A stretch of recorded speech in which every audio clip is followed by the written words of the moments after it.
Holiday season, get ready for a magical celebration packed with culinary delights, crafts, and music that will bring joy to your heart. But that's not all. Lots of giveaways are waiting for you. Stay tuned and make this Christmas one to remember only with GBN.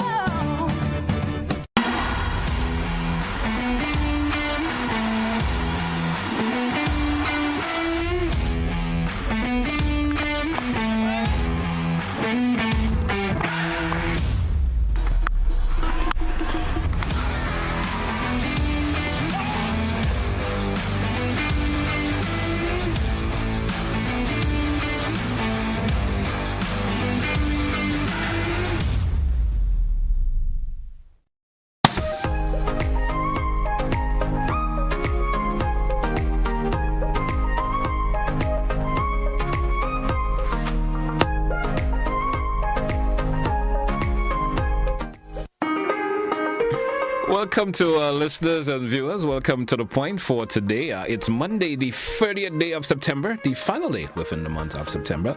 Let me say good morning to those of you who are listening to GBN Radio, or should I say classic radio? That's a better way to get it across. Whether you're listening 105.5, 105.9, good morning to you. Those of you via GBN TV, also good morning. Over to our social media platforms, good morning. Welcome to another edition of To The Point. I'm your host, GT, alongside Mr. Sylvan McIntyre. Of course, you know the direction we take on a Monday is all about the safety protocols. If I could say it in that particular way. Good morning, sir. Can I left you in the bush there for a while? Oh, no. I know you never forget me. And even if you leave me for a while, you come back to get me. Yeah, so true. Very safely. So good morning to everyone. It's always my pleasure to be here on a Monday morning. It's one of the more exciting times of the week for me. I look forward to it because, as I said, people keep the energy because of the interest. And I want to thank everyone. So I know you're going to ask me about the weekend and how things... Yeah, but tell me, how was the weekend, sir? Nice. It was good again. Well, once you use a simple word to describe it, I mean it was a pretty okay. Another simple word, another way of describing it. Was okay weekend for you. But before the weekend actually kicked in, I met two esteemed persons that I want to highlight this morning, basically, and say hello to them. I met former Prime Minister Tillman Thomas. Yeah. He was he's a very pleasant gentleman. And you know what? He greeted me all the time. I remember when he was Prime Minister, he would meet me and say, Mr. Mack, you're always spunky. I said, yeah, Prime Minister, I am always with that energy. So he said to me, I listen to your program, I follow. So, we have some people following us. Yeah, well, that's, so the former Prime Minister nice said, listen to the program. So I know he's a man who loves agriculture. I think when he comes back from the land, he probably sit down and listen to us on Monday. So, Honorable Tillman Thomas, thank you again, and thank you for your sterling service to Grenada as well. So I just want to big you up this morning. And the Honorable Decima Williams. Yeah. I think she's the President of the Senate. Yes. Right. President so of the Senate, yes. We met as well over just into the weekend. I think it was Thursday or Friday or about. And she gave me some really nice warm greetings. We get along pretty all right. And she's a woman I hold the greatest respect and esteem for, similar to that of our current Governor General.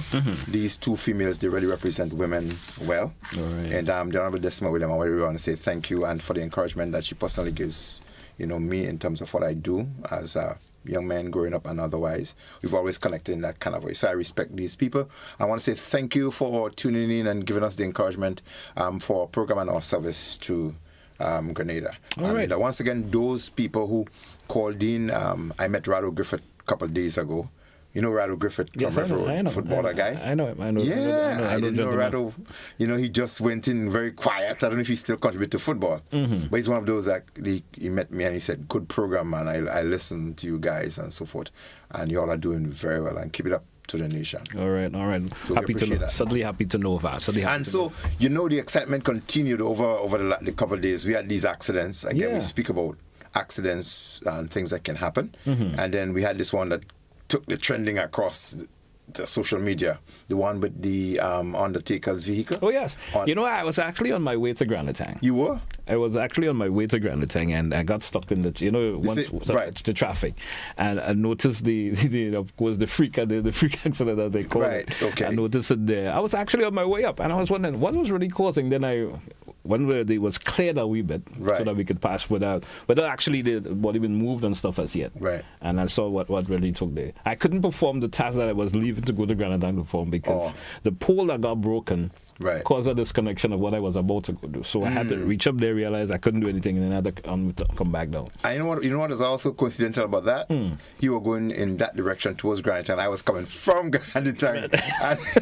Actually, when I got there, the rest of the accident was removed because I just saw a white vehicle and a gentleman sitting next to the bonnet. Yeah. I saw a red bag tied on a wire, Yeah. and I saw this pole string. There. I was wondering what accident was that. And later on, I heard and saw people, trending that. I actually saw when the body was there before. They had a second hearse come and take it up and go away with it. So, in terms of our program, accidents is no respect of persons, and it means that whether you're carrying a cadaver body or dead body or otherwise, you still have to be mindful of the safety on roads. Yeah.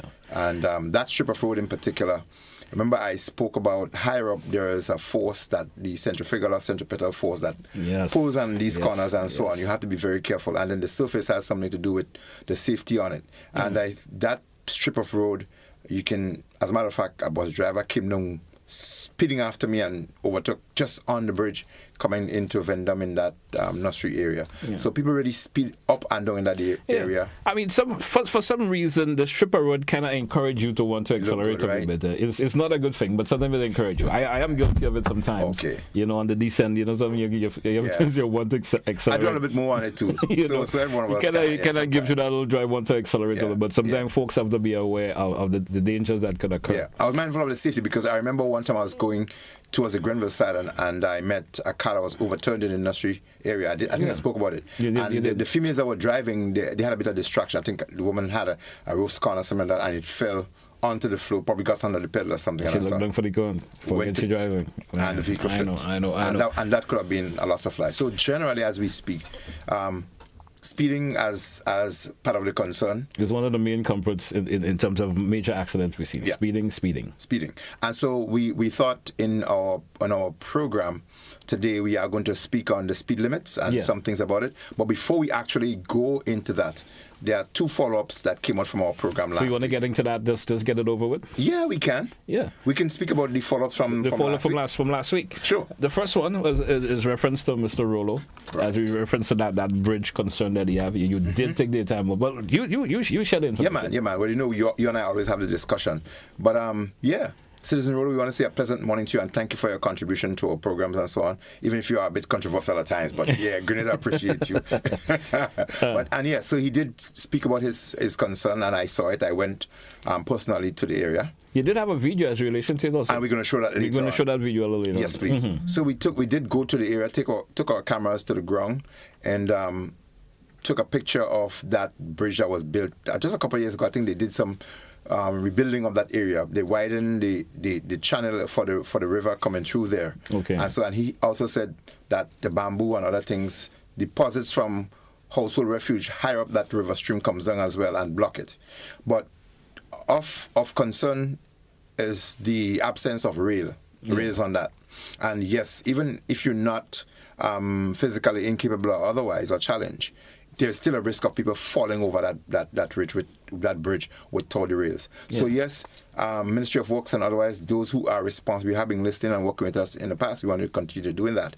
That's a bit of concern. Okay. There should be some rails on that bridge because there is no, obviously like what we do across country, there is no pedestrian walks and sidewalks. So it's difficult. And that space provided seems like a little walk from the road itself. But if you are not careful and you walk onto that, because the edge, as well as you're going to see in the video, you're not able to just walk straight through. So as you come, if you're VR, you can just fall off, and that could be catastrophic. So we're saying, give it some attention, please. Put some rails on that, and then put some sign, be cautious. In the meantime, we believe that some immediate intervention could happen. Put a sign and say, no rails, be cautious. And that could solve. So it draws people's attention. As I drove through that road as well, I looked at some of the road signs. Some of them are embedded with bush and shrubs, etc. It's one of the things that we need to do a bit more, the maintenance of road signs and all of that as we expand on this program. And I look at some notice that says speed bump ahead. And time and placement has a lot to do with even safety. And you look at the road that says slow down, speed bump ahead, and it's right in front of you.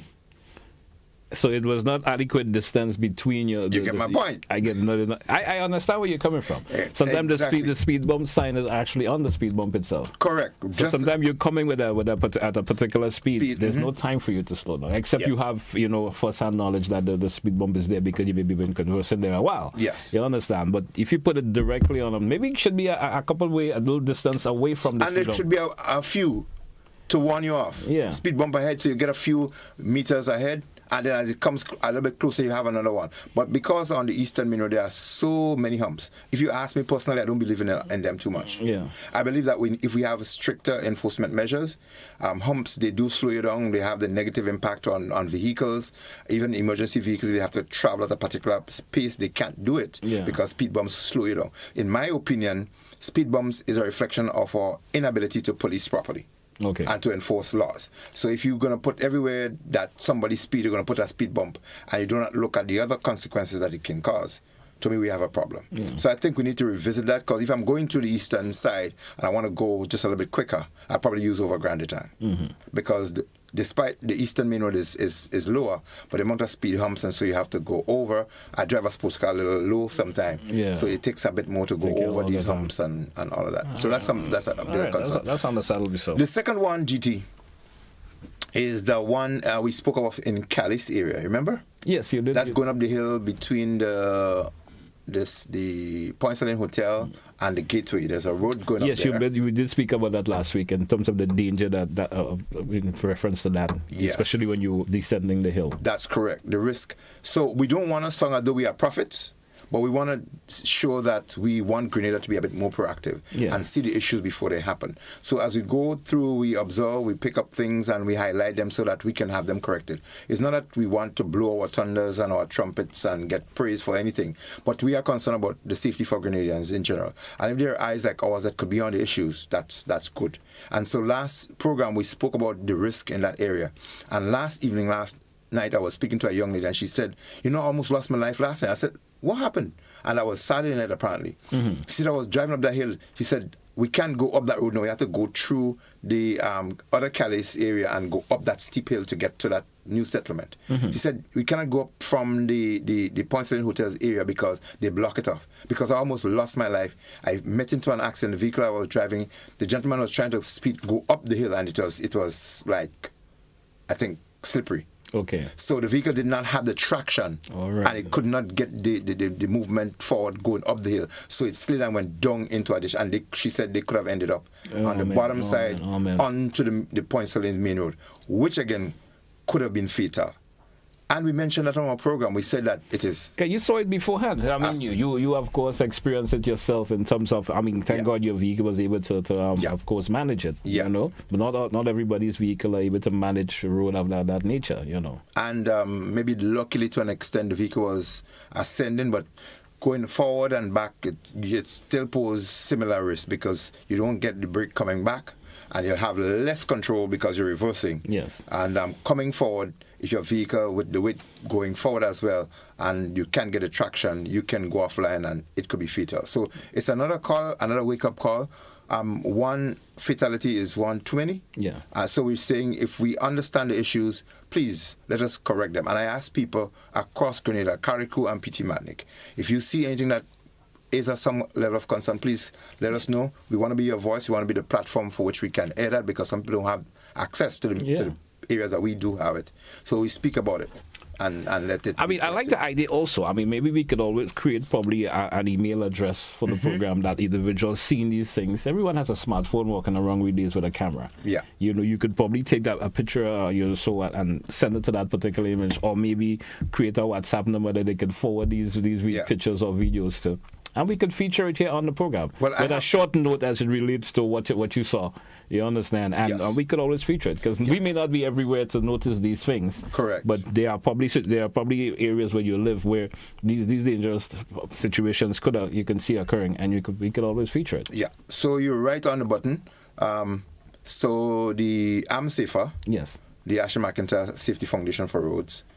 We are going to be creating those contacts so that people can sending that into us. Right. And similar, we have a general thing that you all may have the access to, or we can just forward it. Yeah. And then the follow through on that is that we would have and identify a contact within the relevant ministry and so on.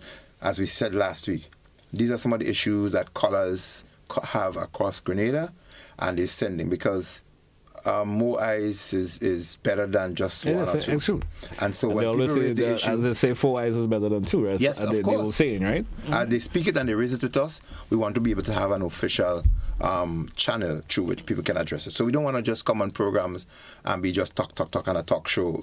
I think Jerry Springer died, right? No, I'm not sure. Yeah, I think I haven't looked at his show in a long time. I haven't even paid attention. Jerry Springer, Mario, one of those famous talk show guys died. Okay. So we don't want to sound like a talk show. We are about action. All right. Yes. All right.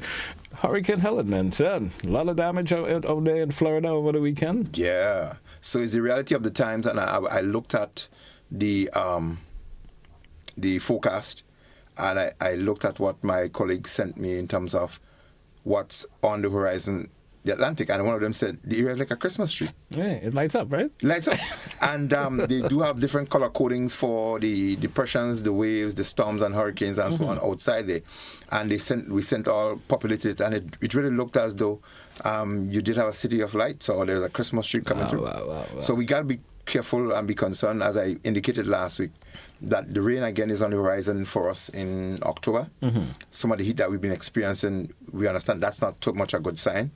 And we did see technically a withdrawal of wind. You realize the wind has not been much recently. Not much wind. So if you're not feeling a lot of the wind, you're getting excessive heat. It's a really bad formula.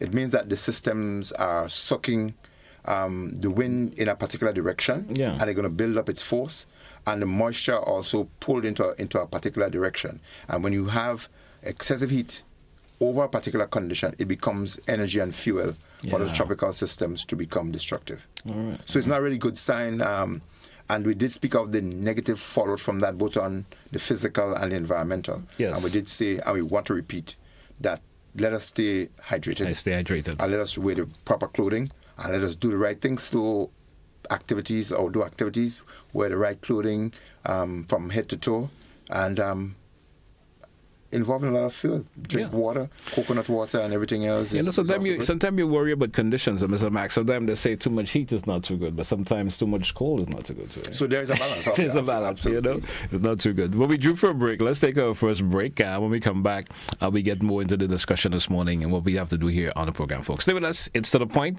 We'll be right back. Don't touch it.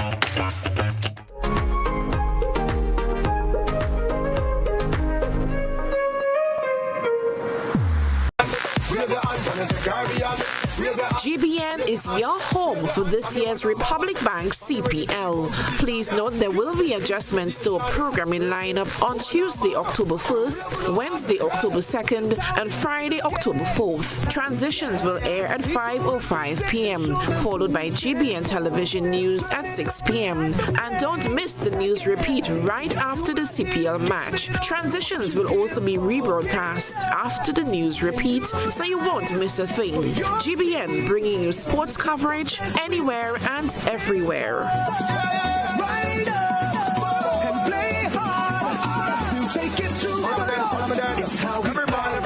Looking to take your business to new heights? Advertise with GPN on our social media platforms and get noticed by our 138,000 plus followers. Reach a massive engaged audience ready to connect with your brand. No matter your business size, GPN is here to help you grow. Contact us today at admin@gpn.gd or WhatsApp 407-8458 to get started.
Welcome back, listeners. Welcome back, viewers, to The Point, Classic Radio GBN TV. Welcome back, of course, Mr.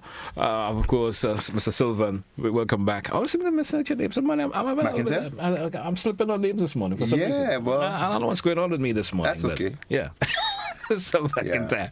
Okay, welcome back once again. Of course, the nature of our program this morning, we'll be speaking a whole lot as a reference to, road safety and so forth. And we started off our conversation this morning speaking about that bridge that Mr. Rolo, of course, did spoke about last week. Yes. And what he saw, having the level of disability that he was, and him walking, the danger that it poses for him. Mm-hmm. And you went, of course, and saw it for yourself. Yeah. And, of course, we speaking to the authorities. And you can see that. We were having this conversation, we said, aren't they supposed to have people in the various Ministry of Works and so forth, whose job it is to go around once a week, once a month, whatever it is. And I'm just suggesting maybe they should have individuals whose responsibilities is for that. Right. Does that really occur? So it doesn't take the regular citizens to see these things that needs to repair and look after. But shouldn't there be someone in those ministries whose job in particular is to, hey, I'm going to go to the north of the island this particular week, even though I did it last month, but once a month I go to different areas around the island, drive around, and I guess it takes more than one individual driving and just looking at these things that could be rectified and make it easier for road users in general. What's your take on that? Yeah, well, I think that there is that kind of an expectation that there should be somebody or persons responsible for that. Mm-hmm. But what we find generally that everybody's responsibility becomes nobody's responsibility. So they're expecting that within a particular function that it is implied that one should do that. And that's where we have the challenge. But I believe in job description, and I believe in terms of reference. And some things have to be specific as to what people should do. And it's not my job, so I'm not interested in it. And those who have the job and it is specific, when they do not do it, there must be some repercussion. There has to be some penalties or otherwise for not following through on the duties. But it raises a question as to whether or not we should go back to public works. There's a public works and they travel. There's a gentleman who always who's called from time to time on various programs and speak as relation to that. Yes. When they used to have that particular division there where, things used to get done, as he would say. Things used to get done because that's what they're there for. Yes. Now that we don't have it, I did hear of course, the Prime Minister spoke up in relation to that once, where it's better to have that particular division than always have to employ people to come and do it, which is a more cost to government than anything else. And I want to support that idea or initiative technically, but the cost versus the benefit has to be balanced because. I think I understand too that while these heavy-duty operators and other people have to eat their food somewhere or the other, but I think the inability to monitor and the level at which sometimes people can shove the system is one that has to be of some concern, because I was speaking to a gentleman, I think he held a particular position within, and he said to me his review in terms of what it was costing the state for heavy-duty operators and what they do, and some of them gouge the prices, and they're putting hours and times and works that they sometimes did not even follow through on. And whether or not, if you're gonna go spend $500,000 for one operator over a period of time, why not buy one of those heavy-duty machines that costs you maybe $2,500,000 or $3,550 about? Technically, I mean, not like you're trying to take work away from people. But we're saying even if that is a consideration, it has to be managed properly. Yeah. And so, as I said, the cost benefit towards that has to be balanced as to whether or not we understand through history. They say that government and mechanism and state mechanism is not always best managed. They think that the system itself, how it is supposed to be operating, does not lend itself, because a lot of time within public service they do not treat it as a business per se, but it's like, well, it's state's money, it's government's money, it's government money, it's tax money, it's tax pay, and people become carefree. They don't maintain the trucks, the vehicles, the equipment, and they just do them anything. But I think if there is a mechanism that is established, there are principles and there are strict enforcement measures, and they are custodians of those measures, I think we can get better benefit. So they need to look at that, because I think if you have the inspection process where people would go out, if we have reports and calling from members of the community, that should be complementary to those who are assigned to it. And so there would be a desk, as a matter of fact, where when people find these issues, because there are some inroads and there's smaller places where things may happen that may need urgent attention, that these inspectors may not get to as quickly. Yeah. So if we have citizens who we encourage and they are allowed a hearing, and they are able to give the information, and they're able to speak to people who will be receptive to their conversation, because you speak to people in a lot of these places now and you just want to get off the phone. Because they don't make you feel as though what you're saying makes sense. And the approach to you is like a turn-off. Yeah. But we need to have people with that proper customer service. When they answer the phone, yes ma'am, yes sir, and they speak to me, I hear your story, and they are patient with you and give you an opportunity then to release yourself so that you can speak, you can give information. Even offices where people call for sudden help, you just get more sick when you listen to who answer the telephone, to be honest. And so I'm saying this to say that generally the avenues for releasing information, it must become more user-friendly, and the system must be established that we could all be part of the process. And let me say it before I forget. On our next program, or a couple of programs down the road, as we speak on Eye on the Issues, I'll be touching and asking a few things about we had nutmeg pools around Grenada that don't exist anymore. Yeah. Some of them are dilapidated, they carry different things and so forth. But I would like some persons to answer these for me, maybe on the next program. Why were nutmeg pools and these places built close to police stations? If you look at it across country, where there's a nutmeg pool, there's almost a police station community. Some of them don't exist right now, but they existed in the past. 92% of the nutmeg pools built around Grenada, they were built in walking distance from police stations. And the second question I would like, and I think people who do the research, they can help me with that. I think in the time of the plantocracy system, where you had the Europeans coming to Grenada and so forth, and they built churches, and next to every church is a cemetery. Yeah. And where some of these people lived, or where they established estates or great houses, there were palm trees and mahogany. So I want us to be able to do a little bit of research on that. But I want the rest of us to be involved in the process, and to be able to feed us back on one aspect of our program. Interesting. So we're going to ask Master Control to, of course, let me highlight some of the videos as we talk about this morning, in reference to the one with the bridge that Mr. Rollo. So I did Mr. Rollo's homework. Yes. I'm a good student as well as I'm a good teacher, maybe. You're probably going to be getting some compliment from him somewhere or the other if you do hear about it. Yeah. So let's get that first as we continue with the conversation this morning here on the program, and then we go ahead with, of course, that we can expand on it while Master Control is going to try to find that. Oh, he has it up now? Yeah. Okay, great. So that's the eastern side of the island. You look at that bridge. Yeah. The water line passes right there. It's exposed. The shrubbery on either side, and that's the road surface, and you look right across, there's nothing that prevents anybody from going off, for running off, walking off into that ditch. And think about it. Somebody who is physically blind or otherwise, walking around with a cane or otherwise, not being able to feel that, or without a cane or something, they can easily... It is dangerous. It is dangerous. And Grenada, come on, we need to fix that. Yeah. And so I had the assignment. I followed through on it, and I hope citizens will certainly hope they are not just for him.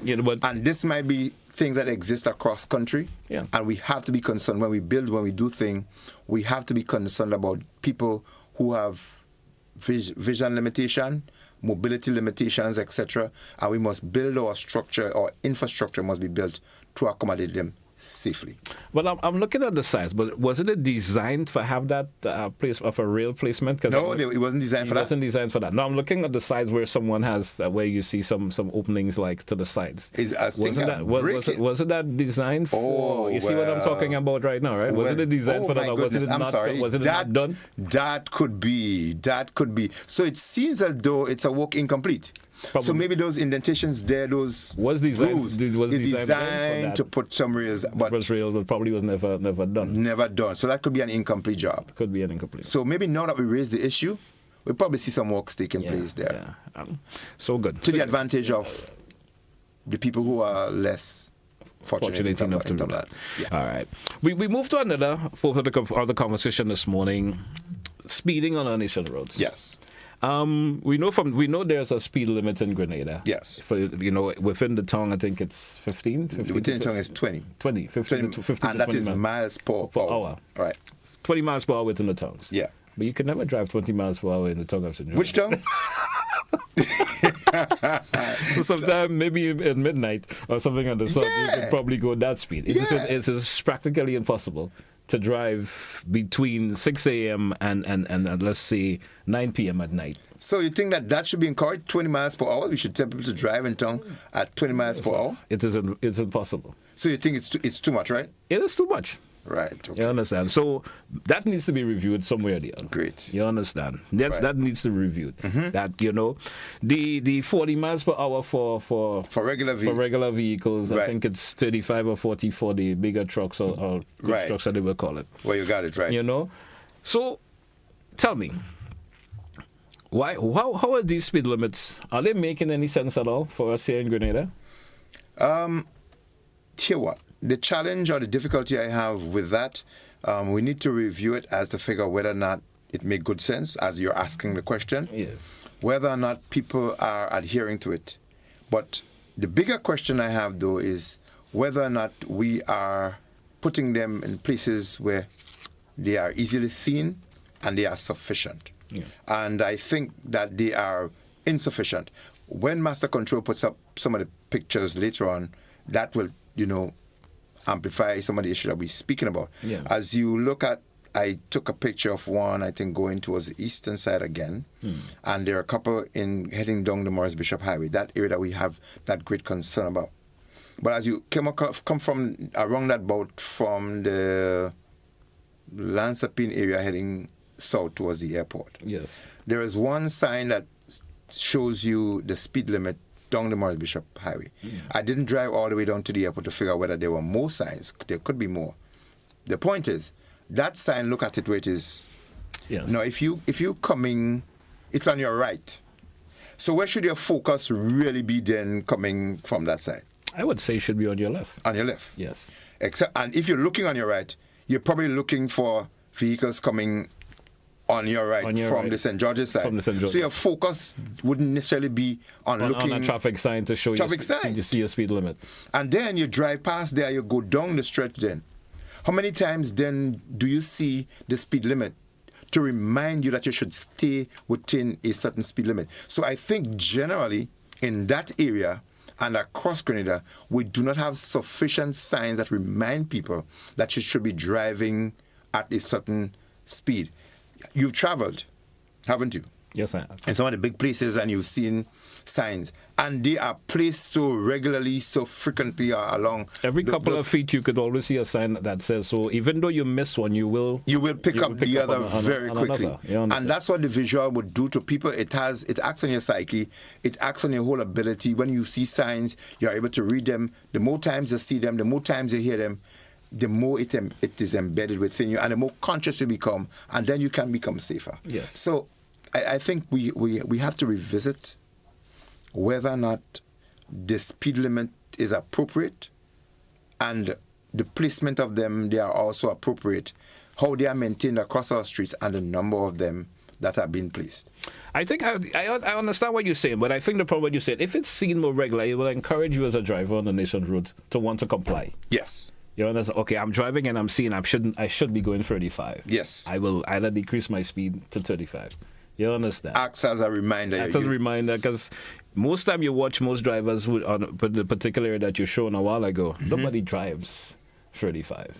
You understand? Nobody drives 35. But the other issue, if they're not driving 35 or 40 for the goods truck, etc., those vans and so forth, what are the penalties for people found violating? Well, that's one time there used to be a lot of police in the area. Okay. You know, with the radar guns and so forth. We don't see it happening much as before for whatever reason. I'm not sure if the equipment are not working or the sort. Okay. But they used to be in the area. They're checking, you know, to see if it's. But I haven't seen it in a bit. Right. In terms of the police being the traffic department being there with the radars and so forth. I haven't seen that. I'm not sure the reason. As I mentioned, I'm not sure if the equipment not working. Okay. So it raises the other issue that we had, as we highlighted, as some of the things we were going to speak about this morning. Do we have the equipment relevant and appropriate for testing people or enforcing the speed limits on our roads? I do understand that the police have had some limitation with speed radars in the past. But we think in this modern era, it is time for us to move to the point of establishing cameras more frequently, and they can be aligned electronically to some of maybe our police stations or traffic offices and so forth. But could do that. We can move to that, and get your ticket in the mail. And you get the tickets. It's not too difficult to do that. But I mean, that mail, getting tickets in the mail, we don't have addresses here with numbers and all that. That could be a challenge. So we might want to leave that one a little bit. All right. I think the cameras, within a particular time, you can review the footage and you can get, because the cameras that are set along the Morris Bishop Highway, the resolution and the images are really good on a lot of them. Yeah. So we can do that. The next thing we can do is, and I think our foundation, we made effort. I had spoken to a senior officer recently and said we'd wish to be able to source some radars, speed radars, so that they can use them. I would love the day when we can receive those and make a presentation to the RGPF to say, we want to see your officers along the road. We'll be able to provide you with 2 motorcycles to do patrols. I will be able to provide you with the speed radar guns and so on, that you can keep people on the toes. I know these things do have their psychological effect. Imagine you travel along some of the freeways and the highways in some countries, and the cops will be on those little roads packed up, and the guns will be facing up the street, and you'd hear the sirens in a few seconds because somebody just passed and they were beyond the speed limit. Grenada was at that stage one time. We used to be doing that. We had our patrol cars. What has happened to that? I know they told me that some of their equipment had gone down, and they did not have replacement. And we're saying that maybe corporate Grenada, we can get into that point and be able to support our RGB. If we are serious about road safety, we should be able to enhance them and build their capacities. These things, they do have a life, and sometimes they do deteriorate very quickly. And so we should be able to support them in doing that. And then the other aspect, the penalties for excessive speeding. And we've had situations where people are suspect to have been under the influence of substances. Where is our testing mechanism? What do we test? Where are the breathalyzer tests for alcohol? And I spoke to a gentleman a couple of weeks ago, and he said, Mr. McIntyre, I think on your program, if we are serious about alcohol use and the abuse of it in Grenada and driving, we have to revisit the testing level of our breathalyzers. Yeah. I think, I can't remember exactly. Sometime last year, just cutting on you, I did have a police representative come in with the breathalyzer kit. He did, yeah. He did come in and of course, was showing me that how this used and so forth. Right. But I sometimes I don't hear of it happening for some reason. Yeah, but even the readings... Not that they don't have the equipment, but they do have it. But sometimes the use of it is just not happening. And what I do understand, the readings, I think, is about 70% of whatever the reading should be, the alcohol level, is the threshold. And inside of that, you are safe. So one person said to me, that has to be revisited because there are countries that the testing level is 20, 25, 30, and Grenada is one of the highest. Yeah. He said, I want you to review it for yourself. Grenada is one of the highest in the world for the testing of the alcohol levels in persons who are suspected to be under the influence. We have to revisit that and drop it to a lower level so that people can be dealt with accordingly. If we have it at that level, a lot of people who are under the influence, you know they are drunk. Because you understand what a drunk person will do. You understand what their behavior will be like. Their speech is slurred, the movements is not balanced. The equilibrium is compromised in a lot of ways. But you know from what you see from your own impression that these people are under the influence. But when an officer comes and he runs the test and the threshold is just inside of 70, which is really, it means therefore that something, he's saying, that person where I spoke to me, he said, Grenada, you all need to really look into this and compare. And I'm challenging anybody from this information. They can go back and do the research in terms of the alcohol levels and systems, what other countries do versus Grenada. Compare it to Grenada. It's interesting. So back with you for a break. Let's take it. When we come back, of course, the lines will be open also for listeners and viewers. If you want to chime in with a question or two, feel free to do so when we come back in the next segment. Stay with us, folks, to The Point Classic Radio, GBN TV. We'll be right back after this short break. In Grenada, the rise...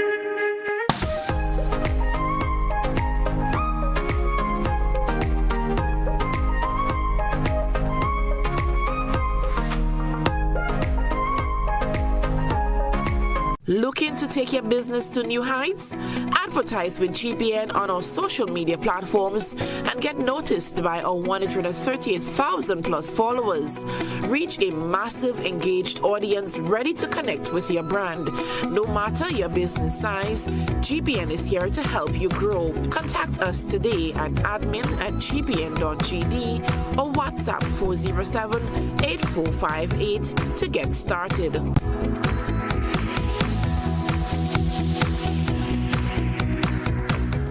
This holiday season, get ready for a magical celebration packed with culinary delights, crafts, and music that will bring joy to your heart.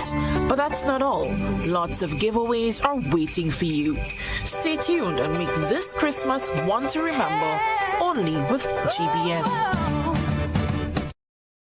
It's the event you won't want to miss. GIDC Business Deals Day is happening on Saturday, October 12th from 9 a.m. to 5 p.m. at the Frequenty Industrial Park playing field. Explore the latest products and service offerings from businesses within the industrial parks. Enjoy discounts on GIDC business support services and get fantastic deals on household items, building materials, accessories, condiments, and more with exciting prizes up for grabs throughout the day.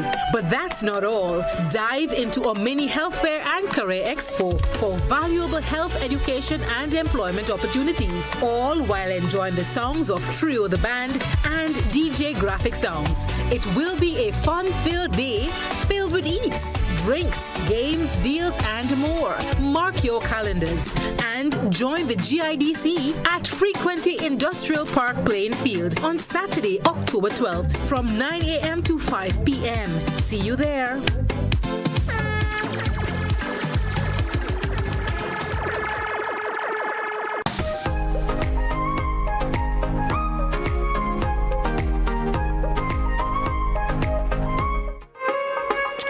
Welcome back, listeners. Welcome back, viewers. Once again, it's To The Point here on Classic Radio. And as I mentioned before the break, the opportunity for you listeners and viewers, if you do have a question that relates to what we're speaking about this morning, feel free to do so in this next, of course. Mr. McIntyre, welcome back. I'm seeing a question here from someone. Before we take the call, someone is saying they are concerned about the promotion of alcohol on radio and television station. Right. I guess it speaks to that. Sometimes control over that is sometimes a bit limited. It's a bit limited. Someone is saying also we need. Is it? I'm getting that he's trying to say. Is it we need traffic? Maybe traffic officers. He's trying to say on the roads. Okay. But we do have traffic officers. We do have traffic officers, but maybe may have been on the road more on a regular basis, checking traffic. Because sometimes you could see the way traffic moves. They need some police officers so they're fair. So do they need them to move the traffic? Because I heard contrary. People say, well, when they're there, the traffic slow the traffic down. But I'm saying, let's say they're out of St. George's areas. Okay. Where people are just obstructing the traffic for some reason or the other. And I'm saying, and there are known areas where police could be there that could, of course, alleviate that problem having. We maintain that policing of our country is not just our cities.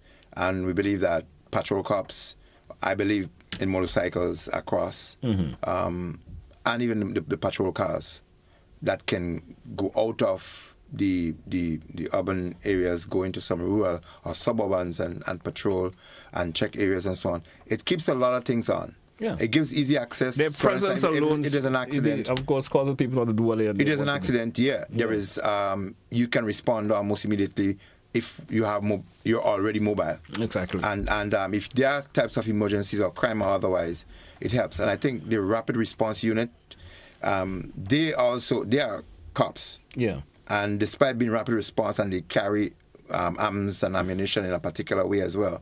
But even traffic issues are things that they can look into as well, because every police officer is trained to be a fire officer and a traffic officer. Okay, great. We do have our first caller. Caller, good morning, and you're welcome in your life. Good morning. Can I go away from the point that you're No, we would beg of you to stay on the conversation we have, please, sir.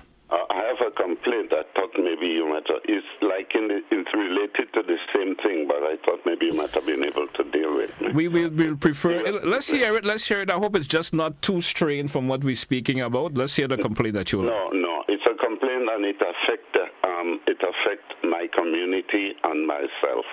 I live in the St. John's area, not very far from, I could say far enough from the landfill. And here we are having a serious problem with toxic smoke. I was wondering how and what could be done to have people live in a more comfortable environment. Because now we're speaking about dangers, right, in the community. What you're speaking about is also dangers in the community. And this one here is affecting thousands of people. We're living on the edge of a disaster here where I live. Because you can't catch a breath during the day, you can't catch a breath during the night. The smoke, it stalks in, it burns your eyes, your nose, and sounds very uncomfortable. I wonder what could be said or done. Who can step in and say, have something done about this environment problem that we have? As a matter of fact, my minister is an environmental is the minister of the environment, and I was expecting better. As a matter of fact, we should have better. And nothing is being done. Nobody says anything to us, and you're just uncomfortable. It's overbearing. Please, Mr. McIntyre, I know in your with your portfolio, you might be able to step up and say something to somebody so that this matter could be looked into. Thank you very much. I'm listening. Thank you, caller. Thank you so much. It's another angle of risk. It's another conversation. But it has some relevance somewhere. It has some relevance. Risk, because we speak about risk in general. It's so true. Someone is saying here via the WhatsApp, they're saying, good morning, Mr. Mac, and good morning to you, GT. They're concerned about the vehicular traffic on the road by the St. Leo Church in Paradise. Some vehicle come to the comes at a breakneck speed. There is no pedestrian walk where I should say. And they asked if could a sign be placed to ask drivers to slow down, especially when another vehicle is coming on the opposite direction. Pedestrian, that's paradise, right? Yeah, saying that it's very dangerous. Okay. We do have another caller. Caller, good morning. You're live. Indeed, Mr. Telesford. Greetings. How are you and Mr. McIntyre? Listen, Mr. McIntyre, thank you for raising that issue which I complained about last week. And by the way, that gentleman who just called relative to the contamination, Mr. Gentleman, it seems to me that you had to do like me. You had to get anti-gas masks, $200 but that's the only way. I don't talk about it anymore. When it invades the house, I just cover up and I live. The efficiency in this here problem. This country is nothing but a failed state. But I want to concentrate briefly, Mr. McIntyre, on some of the things I heard you speaking about there this morning. And to say the following as a comment. Until Grenada understands that there are certain problems that we have that cannot be superficially repaired, fixed, and understand crystal clearly that we have to go to the foundations of things to get them straightened out. You cannot build, I always say this, you cannot build a concrete house on 4 or 6 telephone post stilts. You cannot do it. We have to go to the base of it. I want to recommend once more that the people of this country understand that we have to get into deep conversation in the Kirani James Stadium on all the subject matters that we've been suffering over the years with no change. Different politicians come in, blah, blah, blah. They convert to demagogues. They lie to the people. I want to focus briefly as I round up here on that of traffic and transport. Until we understand that these two elements have to work, listen well to the adverbial phrases, in tandem, in parallel, simultaneously. And we cannot continue to have people in the Royal Grenada Police Force having to be called out of a canteen every time there is an accident and so on to go to a little notebook. No, we have to move away from that. So I suggest that the Traffic and Transport Division of the state has to be an independent body with their own court. The laws are there. I was looking at the traffic code. They're all there. The laws. We just do not implement them. This is the problem. We have to train these people properly to do analysis, to analyze accidents as it relates to speed. There is subject matters on this thing that can be studied to make people much more efficient in this level of work. Traffic and transport operations is not simple policing work. You mentioned a while ago that's part of that. They're trained as firemen. That's why you take men, send them out into Canada to train as CFR, crash fire rescue people. And as soon as they come back, you put them to drive a governor general. What kind of thing is that in this here country? We're wasting time and we're not correcting the things in the due way it's expected to be done. Traffic and transport has to be an independent body where the traffic is dealt with by infrastructure. Of course, in coordination with the corresponding agency, the Ministry of Infrastructure Development and Works and whatnot. And the other component is the regular laws and the regulation. And then the Transport Division has to deal with the movement of people and goods and services. They're independent bodies, but they work in tandem. We have to correct this thing properly. Let us get together and talk about it as Grenadians, so we don't continue to defeat ourselves every year. Deja vu every year. We talk about the same thing. Millions of dollars being spent, and we get no results. Grenadian, check yourself, for Christ's sake. Have a nice day, will you, gentlemen? Thank you, sir. Thank you so much for your contribution, as always. And we do have another caller. Caller, you're live. Good morning. Good morning, JT and Mr. McIntyre. Good morning. Mr. Morning. Mr. McIntyre, I remember the days when they had good policing. I remember in Grenans, they have police taking a bus and they're going down, and a bus don't stop on the bus stop, they come out and charge the other bus. That was policing. Also, right now, those guys, some of the buses, they're making 3-lane and Grenans Road. 2 bus length. They look outside and they just drive past straight. And the people who come in the other, if the vehicle come in the other way, they have to hold up and let it they were squeezing so they could go inside. 3 lane on Little Grenlands Road. You understand? And Mr. McIntyre, also in Constantine, there is a road that broke the sensor under Miss Hood was Minister of Works or something. That road broke there just where they had a big silk cotton tree around the corner. They put some little flimsy board there was plywood. That breaks so long. And when you look at that, where the road break there, when you pass on the tourists like they're frightened, they look at you and say, oh my God. Up to now, nothing has happened there. That's about 25 years ago. Nothing has happened there. You're not fixed. There is no board in there, no, because the board rotten out. So some of them things, what you're talking about, Mr. McIntyre, is good. So people could see what's going on and where those things need to be done, with what things to take place. But I wish they could have real policing. Also, for the police, the big hierarchies, no. They must come out and see what's going on, not just sit down in the office alone. They're just sitting down in the office and they're not coming out and see what's happening on the streets, on the roads, driving on Mac cars so you could see what's taking place. You understand what I mean? Anyway, thank you very much. Appreciate your call, caller. Much appreciative for your concerns this morning. 435-2041. We still have a couple more minutes before we wrap today's program, and some interesting contributions. Oh, yeah, very, very, very good contribution coming from everyone, basically. All right, we do have another caller. Caller, good morning, and you're live. Good morning, Jesse and Mr. McIntyre. Good morning. A regular listener of your program. And it's very informative as a young person listening to, especially Mr. McIntyre. I learn a lot from what he has expressed, his knowledge, sharing it with us as young people. I want to thank him very much for that. He knows his darling, though. Lions, Nicole. So thank you so very much. Thank you also, caller. Appreciative of your call. Thank you very much for your comments. 435-2041, 435-2041, that's the number. And you have the option of calling in and sharing your concerns this morning as relates to what we're talking about, speeding.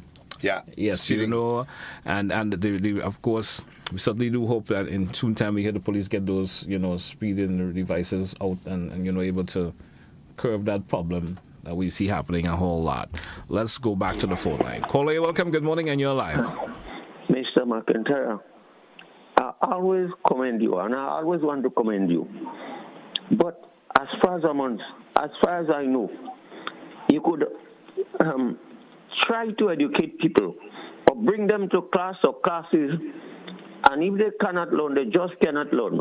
If they learn, they would be able to transfer what they learn in a particular situation to reality. That is what you have to do. So if you take people at a certain level and you put them in a certain situation, whether it be police, whether it be scientists, whether it be teachers, they would learn. But they would learn as much as they would be able to impart to curb certain aspect of life, certain serious aspect of life. Now, as far as I'm concerned, a few years, when I say a few, I don't mean 2, they used to have 2 men, Boragi and Ira Simmons. They used to ride those old big 3.5 BSC, and they used to run long buses. They even used to pass them and go and stop them when they see them driving too fast and charge them. Nowadays, we have so much, or I would align the word and I put it in bracket, educated people, educated police, educated teachers, educated scientists, educated that. And yet, are we having so much problem? Well, something is wrong with us.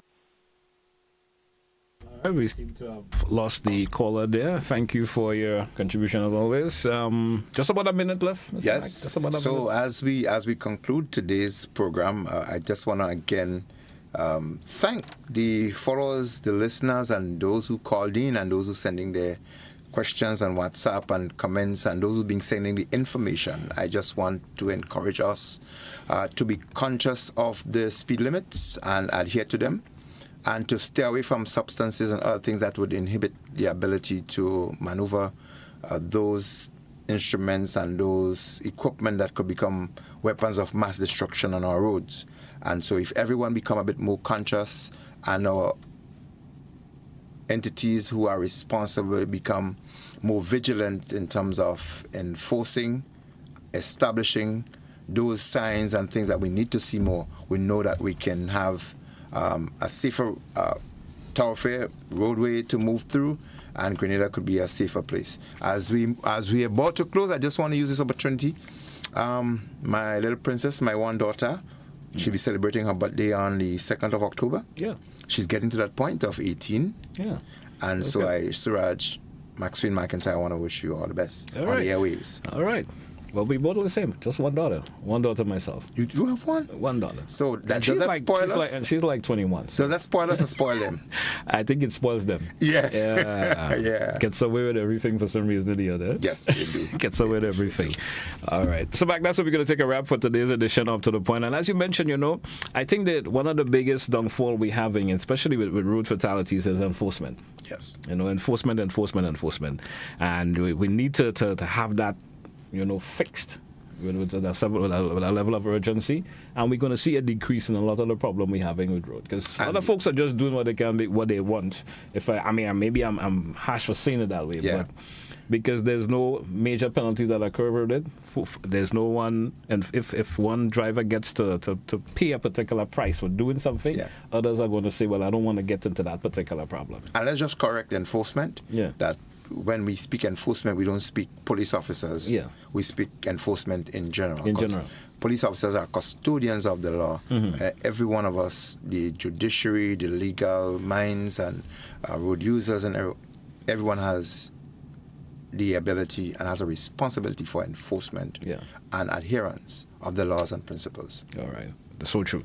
And we certainly hope that the videos we showed this morning, especially the bridge, so we hope the authorities see it and fix that problem, as soon as possible. And that concern over in the Cali area, yes. We hope that gets some urgent attention. Yeah. As well. I hope that the next time we come back, we could probably say next week that we see some movement taking place on those areas. Tell them, if they're not hearing this, GT, that I will be in the area, and I will definitely follow up. I want to take my cameras to the isles of Pitimatnik and Carriacou. Yeah. I know GBN has done something up there as well, but I want to do my own thing and give a feedback in terms of all developmental processes. I know different eyes have different things, yes, and I want to take my own angle and give Grenada an angle as to where we are generally in terms of the progress for the impact after Beryl, how we build it. Because some people are giving different.